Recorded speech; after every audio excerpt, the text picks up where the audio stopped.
Hi, this is day 15. I'm now in the park because I finally found out how to use my mobile data.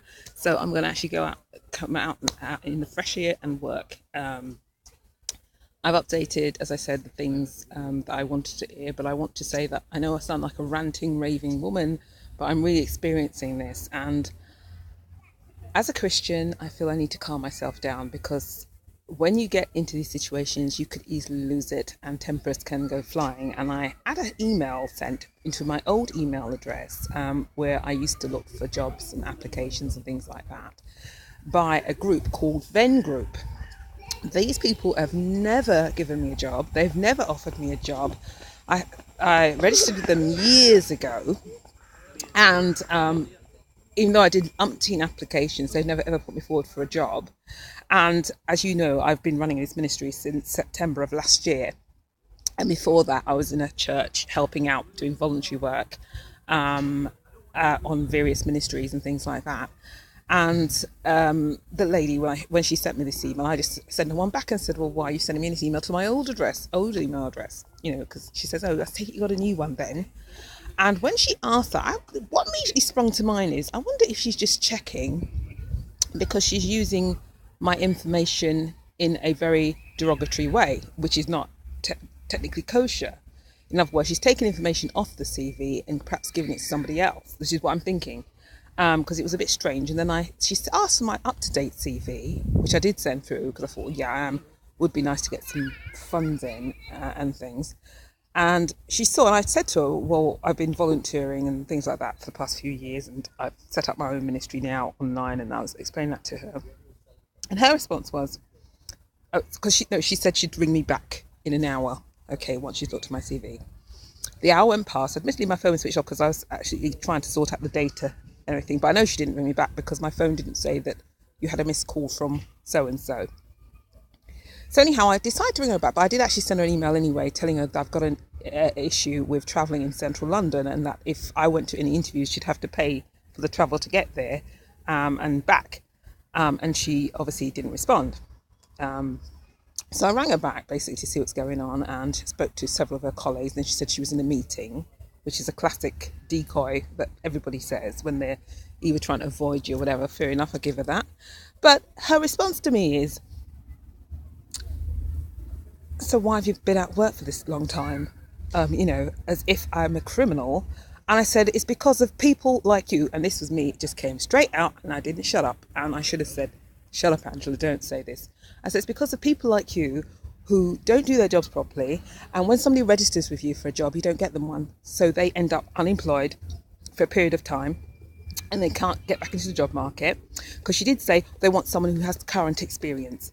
What she means is, if you had current experience, she'd take the details of the job you just worked in and go and poach them and approach them to be on their books as somebody that they can potentially put people through. Not necessarily that they're actually going to give you a job, but it's them being lazy, fishing for things off your CV so they can get their own clients. Not necessarily get you a job, because I've never, ever, ever got a job through that agent.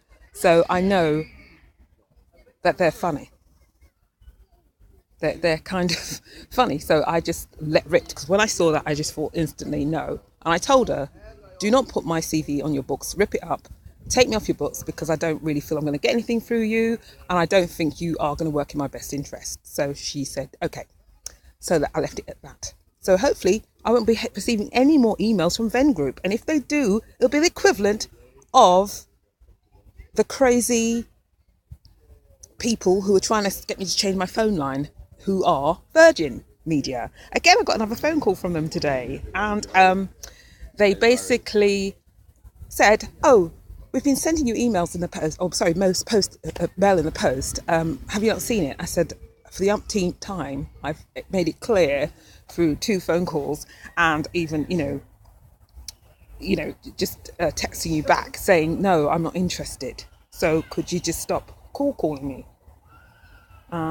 So she said, "Okay." She went off. No doubt they'll call again tomorrow, and I really haven't got time for them. I'm thinking of blocking that phone number because I think they're either having a laugh or there's something mentally not quite right there if you just won't stop badgering people. as you see, I'm a person of principle. I've already signed up on a 24-month contract for the current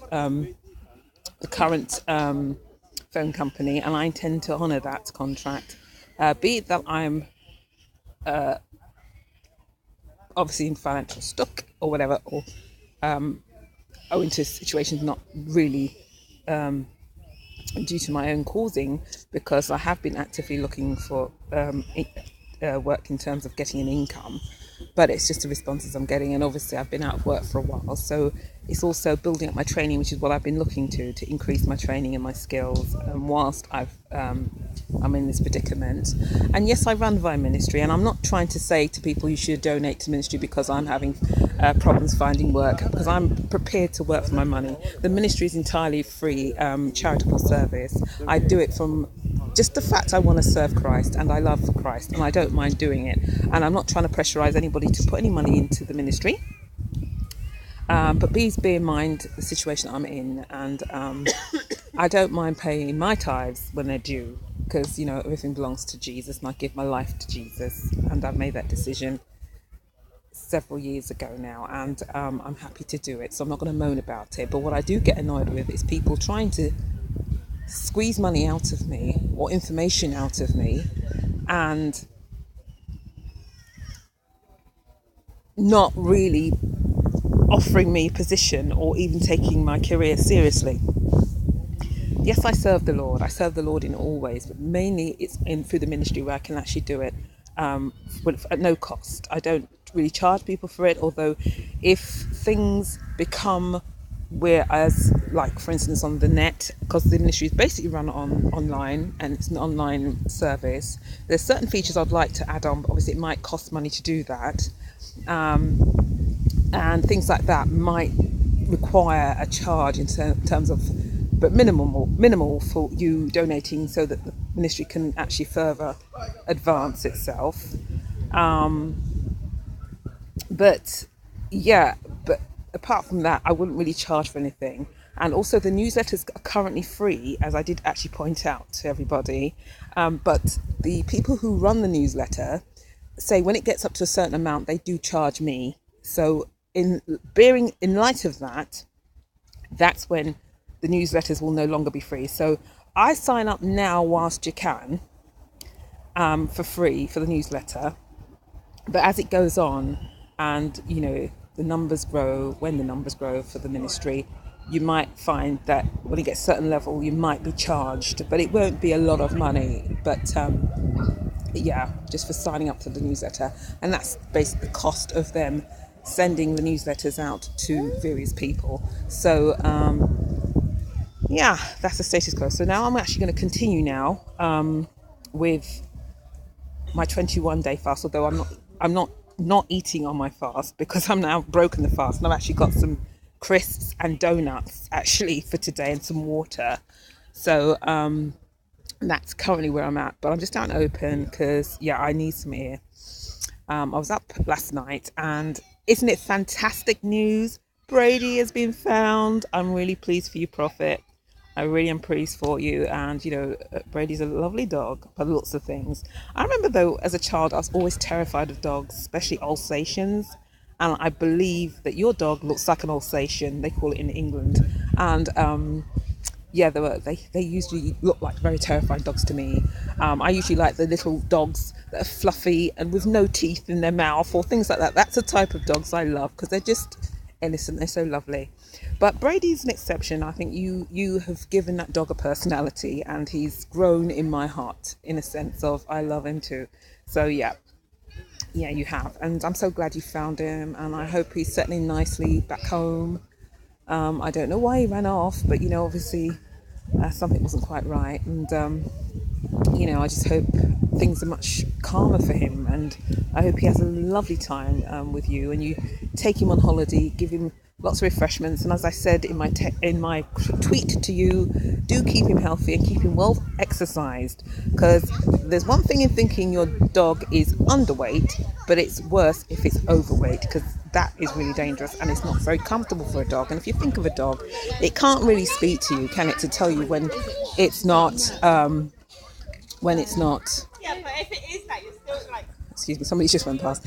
It can't speak to you to tell you it's uncomfortable. But if you think of your dog as yourself, if you're too fat and overweight, you sleep a lot and you feel uncomfortable and you're not fit and you're not at your most vigorous and healthy, so in a sense, your dog's a part and parcel of yourself, because when you feel fit and healthy and you get to a level of fitness where you can actually see or feel that you're really moving and operating positively in your life and you really feel healthy, then yeah, you perform at your best. And likewise, your dog Brady would feel the same thing. So just think of Brady as in, yeah, if he's too fat, yeah, Brady, you need to go on a little bit of a diet. Now, I'm making sure you eat healthy, wholesome things that's good for you. So yeah, think about what you feed Brady, not just scraps, but decent stuff, and keep him nicely groomed and polished and his teeth cleaned and lovely and filed. You know, keep him, you know, give him a pampering like you'd pamper yourself. Yeah. I have to say, shout out to the First Lady of the United States, because I love the way she looks after Bo. His coat is always immaculate, it's nicely groomed, and he's a clean looking dog. So yeah, I think she deserves a big applause there. So Michelle Obama, I like the way you look after Brady. He looks nice and you've kept him nice. And he looks well fed as well. He looks like a friendly little dog. But yeah, you've kept him nicely. And I think she's definitely a guideline to follow as to how people should keep their dogs groomed and also fed nicely and nice and healthy. Okay, so, okay, welcome home, Brady. Enough said. I think I'm just going to enjoy the rest of my day and just keep going on with this 21-day study and whatever and things, and preparing lovely things for you for the 24th of August. So I think we're going to sign off for day 15. Okay, thank you. Bye.